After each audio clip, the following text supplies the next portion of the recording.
কি হয়েছেটা কি? কাল রাতে তুমি কোথায় ছিলে? আমি তো দত্তবাবুর বাড়িতে ছিলাম। মা তোমার প্যান্টের পকেট থেকে জরিন খানের বইয়ের টিকিট পেয়েছে। জরিন খান? এটা কোন মুভি? দেখি টিকিটটা।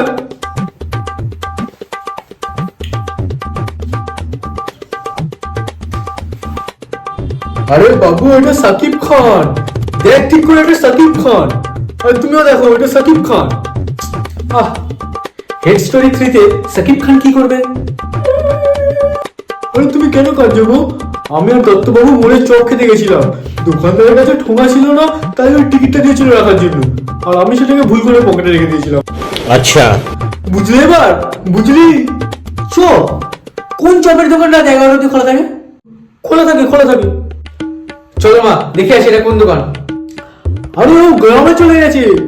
ওর মায়ের নাকি খুব শরীর খারাপ বলছিল আমার। মিথ্যা বলছো তুমি, মিথ্যা। খুব মিথ্যা বলতে শিখেছো না তুমি। তোর বাবার প্রচুর ভাই। আরে হলে বই দেখতে গেছো তো কি হয়েছে? হলে আরো 100 জন ছিল, তাদের সবারই কি ভাই? 40 বছর হয়ে গেছে হলে বই দেখে। তোমার সাথেই তো গেছিলাম। হলের মধ্যে কুটুর কুটুর করে তো আমাকে ঠিকমতো বইটাই দেখতে দিলে না। আর তুই কি ব্যবসা করছিস? তুই কি করে বেড়াস? তোর মাকে বললে না, তোর মা এক্ষুনি সুইসাইড করবে জানিস? বলবো বলবো তোর মাকে।